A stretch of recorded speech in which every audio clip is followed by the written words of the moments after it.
श्रव्या, उठो। Shravya, wake up sweet heart. Shravya गहरी नींद में थी। एक तकिए को दोनों बाहों से जकड़े हुए, उसके पैर भी अनजाने में उसी से लिपटे थे। उसने महसूस किया कोई उंगलियां उसके गालों को हल्के से सहला रही थी, और फिर वही जानी पहचानी आवाज, श्रव्या। उसने धीरे धीरे आंखें खोली। सामने आदित्य खड़ा था, नहाया हुआ, स्लीपिंग वेयर में। सफेद शर्ट उसके मजबूत शरीर पर ढीले से टिकी थी, और पजामा उसकी स्लिम वेस्ट को और भी उभार रहा था। ओह, श्रव्या ने मन ही मन सोचा, क्या मैं सपना देख रही हूँ? वो उसकी मौजूदगी की आदत डाल ही नहीं पा रही थी। आदित्य मुस्कुराया, लगता है तुम्हें मेरी क्लोथ्स पहनने की आदत पड़ गई है। श्रव्या उठकर बैठी, हल्का सा ब्लश करते हुए बोली, मेरे कपड़े धोने हैं, याद है ना? आदित्य हंस पड़ा, पूरा दिन क्या किया? तुम्हारे सपने देखे, वो शर्माते हुए बोली, और सोई रही। उसने जोर से जम्हाई ली, अब भी नींद आ रही है?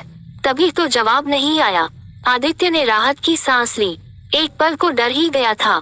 किस बात का डर? श्रव्या ने स्ट्रेचिंग करते हुए कहा, मैं भाग नहीं रही, हम ऑलरेडी मैरिड हैं। आदित्य ने हाथ आगे बढ़ाया, चलो खाना खाते हैं, भूख लगी है। जैसे ही श्रव्या उठी, आदित्य ने उसे हल्के से खींचकर अपनी गोद में बिठा लिया।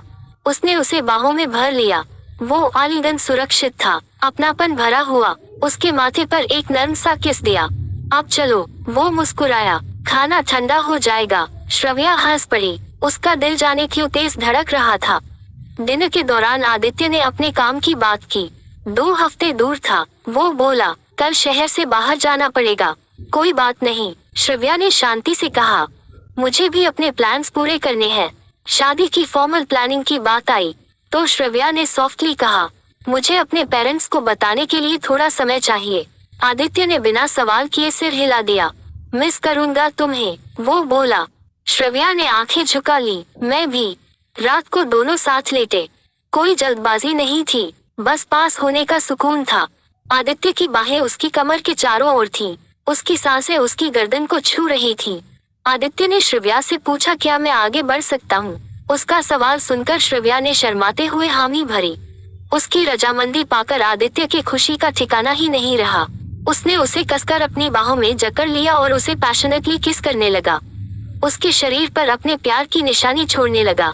श्रव्या भी उस पर अपना सारा प्यार लुटा रही थी।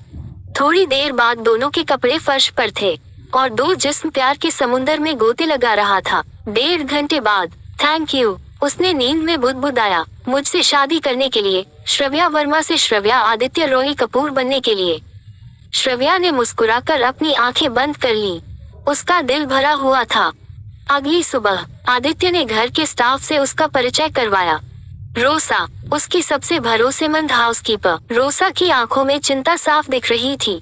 बाद में उसने धीरे से श्रव्या से कहा, मुझे पता है आदित्य आपसे बहुत प्रभावित है, मैं बस चाहती हूँ कि उसका दिल न टूटे। श्रव्या ने सीधी नजर से कहा, मैं उसे इस्तेमाल नहीं कर रही, मैं भी सीख रही हूँ इस रिश्ते को निभाना। रोसा ने सिर हिलाया, फिर सब ठीक रहेगा। दरवाजे पर आदित्य ने विदा लेते हुए कहा, हर दिन मेरे बारे में सोचना। श्रव्या मुस्कुराए, देखेंगे एब्सेंस दिल को कितना करीब लाती है। आदित्य हंसा और चला गया। दरवाजा बंद हुआ। श्रव्या ने गहरी सांस ली। एक नई जिंदगी अब सच में शुरू हो चुकी थी।